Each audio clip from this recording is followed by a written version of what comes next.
Bonjour Jennifer, bonjour Camille. Bonjour. Qui est-ce que vous jouez dans Faut pas lui dire ? On est 4 copines cousines.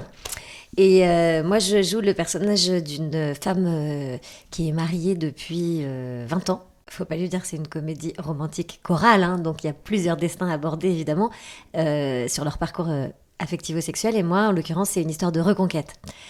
C'est pas une histoire de rencontre, c'est une histoire de comment on retombe amoureux, on tombe amoureux, on conserve l'amour pour la personne avec qui on est. Et moi, je suis Laura Brunel, avocate, en divorce, avec son mari, avec qui elle a eu 2 filles, qui a du mal à accepter cet échec, qui se revendique comme étant parfaite, alors qu'évidemment, personne n'est parfait. Je peux pas trop en dire, moi, sinon je dévoile trop de choses du film. Mais c'est une jeune fille qui va se marier, qui est toute excitée avant son mariage, mais il y a quand même son mec qui la touche plus trop. On se demande pourquoi. Et donc voilà, on ne sait pas si c'est le stress, l'agitation, la panique, finalement je veux plus. Et voilà. Et c'est une fille qui est très attachée à ses 3 cousines, parce qu'elle est orpheline. Et donc voilà, toute la famille, c'est important pour elle, on va dire ça comme ça. Anouche est donc une de ces 4 cousines qui, si elles n'avaient pas été cousines, auraient probablement été les meilleures amies. Elles s'entendent très très bien toutes les 4. Et Anouche est une grande gueule au cœur tendre. Donc elle frime pour masquer une hypersensibilité. Elle est très attachante en fait. Elle est aussi chiante qu'attachante, donc c'est le mot attachante, n'est-ce pas, que j'ai peut-être inventé, n'est-ce pas ? Non, il existe sûrement. On le soutient.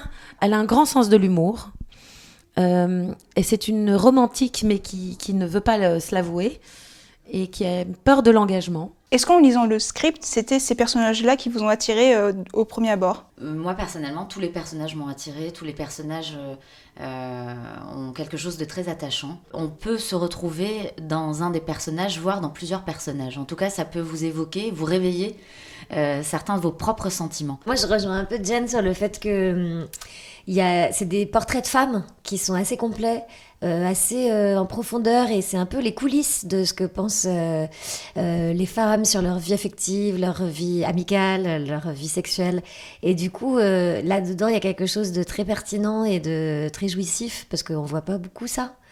On lit pas beaucoup de scénars comme ça, donc moi j'étais un peu comme Jen, tous les personnages, je pouvais m'y retrouver d'une manière ou d'une autre, ça j'aime beaucoup, ou je pouvais retrouver des copines à moi d'une manière ou d'une autre. D'ailleurs la réalisatrice, elle est un peu tous les personnages à la fois complètement, et voilà, moi je vous l'ai dit, j'aime bien le parcours de Ève pour toutes ces raisons, mais effectivement tous les personnages me séduisaient, et le truc qui a fait que c'est un film que j'avais très envie de faire, c'était aussi les rapports entre ces femmes qui sont des rapports profondément bienveillants. C'est des personnages bienveillants, des femmes très bienveillantes avec les femmes qui les entourent, et des relations d'amitié fortes, et ça c'est un truc dans lequel je me reconnais moi très bien. Moi je voulais faire partie de la bande, quoi qu'il arrive, et le scénario il m'a plu, mais ce qui m'a surtout plu c'est la rencontre avec Solange, la réalisatrice. Elle est incroyable, et donc je voulais faire partie de la bande. Évidemment Yael, je me suis assez vite attachée à elle, mais il fallait que je fasse une des 4. Moi je voulais faire une des 4.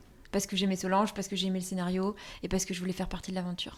On m'a assez vite proposé Anouche, mais j'aurais fait un des autres rôles si on me l'avait pas proposé, parce que moi aussi je voulais faire partie de ce film.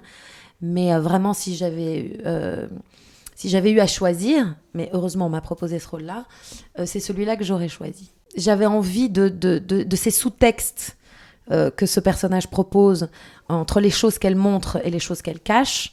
J'avais envie d'exploiter son sens de l'humour.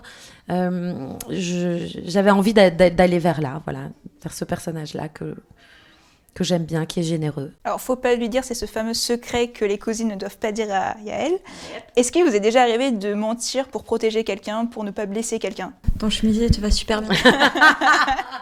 En tant que maman, moi je crois que je mentirais tout le temps à mes gosses. Mais non, la vie c'est super, tu vas voir, c'est chouette. Je comprends ce que tu veux dire, mais ça s'appelle même plus du mensonge, ça, c'est de la protection. Pour moi, en tout cas, toute vérité n'est pas bonne à dire, et ça dépend de la personne qu'on a en face de soi, ça dépend de la situation. Il y a des personnes qui n'ont pas envie d'entendre la vérité, ça dépend le secret qu'on cache. Par amour, souvent, on est amené à mentir. Moi, ça dure jamais bien longtemps. Je finis par dire la vérité parce que ça me ronge, ça peut m'empêcher de dormir. Et je me dois d'être honnête avec les miens. Enfin, j'ai plutôt cette discipline-là, inculquée quelque part par l'éducation que j'ai reçue, par mes parents. On ne ment pas. Après, je peux mentir par amour à mon fils qui me ramène un dessin, comme on se l'évoquait toutes, qui est pas très joli, mais quand même qu'on trouve beau parce qu'on l'aime et parce que voilà. Et donc on va pas lui dire maintenant ça ne ressemble pas du tout à un camion ce que tu es en train de faire, ça ressemble plus à un cacaboudin. Mais on va pas le dire, voilà. Je mens, par exemple, professionnellement. Il m'arrive de voir des choses, surtout au cinéma, parce que je disais, au théâtre, on en parlait tout à l'heure avec Tania Gabarski, une autre comédienne du film, donc, qui fait Anouche. Au théâtre, ça peut, dans les concerts, les pièces, etc., on peut faire évoluer un spectacle. Donc moi, si je vais voir un ami, je vais lui dire ah ben il y a ça que tu pourrais changer, ou ça, peut-être, qu'en tout cas, moi, c'est mon sentiment. Un film, quand il est terminé, ou une œuvre quelconque, etc., c'est fini. Donc moi, par exemple, quand je trouve un film très mauvais, je le dis pas. Parce que je trouve que c'est inutile et que je sais la dose d'énergie qu'il faut mettre pour faire un projet, et j'ai toujours une admiration pour ça, et je dis pas, je vais dire si vraiment on me demande, on sollicite mon avis, mais voilà, je trouve que la plupart du temps il faut éviter de faire de la peine aux gens, que c'est rarement productif, et qu'en revanche quand les gens demandent très fort quelque chose, alors vous pouvez leur dire, que ce soit en amour ou professionnellement. Mais voilà, moi je vais pas aller chercher la vérité comme un bâton pour battre l'autre, quoi, pas du tout. Est-ce que vous pensez que dans le cinéma, dans les comédies romantiques, les personnages féminins ont évolué? Parce que du coup, tu disais que c'était intemporel, que c'était moderne. Et donc, comment ils ont évolué, ces personnages féminins?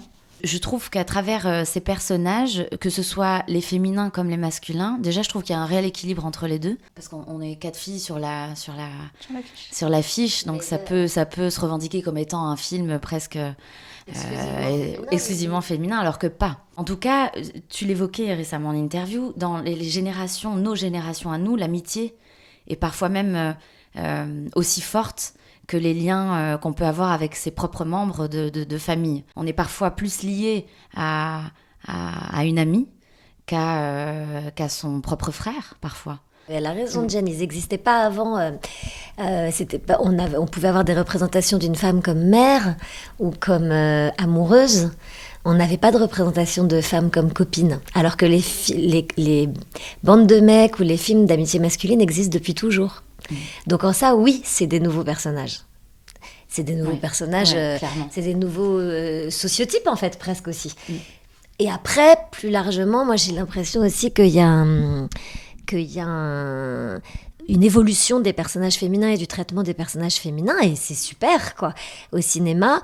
Alors là, c'est une réalisatrice femme, en plus, qui a donc eu du goût et du soin pour ses personnages, qui a soigné d'ailleurs autant, effectivement, les personnages masculins que féminins. Elle a tout à fait raison, Jen, mais c'est vrai que c'est rare, quand tu lis un scénario, d'avoir des personnages féminins aussi riches, complexes et pas caricaturaux. Elles ont des spécificités, mais elles sont complètes, quoi. C'est juste un film écrit par une femme résolument moderne qui ne s'est pas posé la question. Elle s'est pas dit je vais écrire un film de femmes pour les femmes. D'ailleurs, c'est pas un film de femmes pour les femmes. Les hommes sont extrêmement importants dans l'histoire. Sans eux, l'histoire n'existe pas, tout simplement. Et ils ont tous des rôles absolument géniaux. On s'est pas posé la question. Après, il se fait que ces 4 femmes ensemble sont fédératrices. Elles sont drôles, on a envie d'être leur... Enfin, j'espère, je pense. Moi, en tout cas, j'ai envie d'être leur copine. Vous avez envie d'être notre copine? Oui. Et elles sont... Il y a un girl power qui est très... Une solidarité qui est très fort. Mais c'est pas volontaire, je pense. C'est juste les femmes d'aujourd'hui, telles que Solange les voit, telles que Solange les vit, telles que Solange, la réalisatrice, donc, est... Et nos personnalités à nous aussi, parce que forcément on amène toujours un peu de nous à travers nos personnages, mais c'est juste des chouettes personnes, quoi. Elles auraient pu être des hommes aussi. Chacune à leur manière essaie d'équilibrer leur vie personnelle et leur vie professionnelle, enfin surtout ton personnage, Jennifer. Donc du coup, est-ce qu'il y a un secret? On est maman toutes les deux, on sait un peu ce que c'est, en même temps on a besoin de notre passion. Sans cette passion-là, on serait peut-être un peu déséquilibré aussi pour nos enfants. On a besoin d'allier les deux et de le faire le plus naturellement du monde, bien que. Donc en s'organisant bien, en s'organisant bien, c'est tout à fait compatible de pouvoir exercer, exceller dans son métier et à travers ces différentes expériences professionnelles et d'être la plus heureuse du monde quand on rentre à la maison, retrouver ses enfants. Enfin, tout est une question d'organisation, mais c'est tout à fait conciliable, heureusement. Ce qui est génial, c'est que Jennifer, qui est vraiment féministe au-delà de tout, sans même s'en rendre compte, dans son discours spontané, elle n'a même pas mentionné les compagnons. C'est-à-dire qu'ils sont là et c'est vraiment chouette, mais dans la vie privée, elle n'a même pas mentionné ses amoureux ou son amoureux. Donc, en fait, c'est quand même génial parce que voilà, on n'est plus de ce monde où on doit s'appuyer sur qui que ce soit. Donc elle, quand elle conçoit la vie, c'est vraiment genre autonomie totale, indépendance et liberté. Et ben, j'espère que ton mec ne verra pas cette interview parce qu'il n'existe pas. Évidemment, non, mais évidemment. Moi, je réponds exactement pareil. C'est toujours là. Comment on fait on fait tout bien parce qu'on est hyper forte. L'organisation, je trouve ça très juste parce qu'au moins ça fait pas de nous des surfemmes. Parce qu'on dit surhomme, mais on dit rarement surfemme. C'est vrai. Ça mérite plus. Hein. Franchement, on va prôner autant. cette expression. Ouais, c'est ça, surfemme. Donc non, c'est beaucoup d'organisation, mais c'est aussi que on a quand même, je sais pas, une chance inouïe de faire des trucs qui sont quand même la majorité du temps intéressants. Au pire, pas très intéressants, mais qui ne te prennent pas une énergie. Enfin, je veux dire, on vit pour des choses qui sont un but en soi. Alors que beaucoup de gens doivent travailler et vivre pour juste pouvoir continuer à travailler et vivre. Nous, il y a un but à l'intérieur de tout ce qu'on fait. En tout cas, on essaye d'en trouver un. Systématiquement, on essaye d'en trouver un dans ce qu'on a à raconter, les chansons ou les textes qu'on écrit, les artistes avec qui on essaye de travailler, etc. Et donc, on n'a absolument pas le droit, ni évidemment de se plaindre, ni de trouver des difficultés sur notre route, parce que nos difficultés, elles sont dérisoires. À partir du moment où on fait ce choix de vie...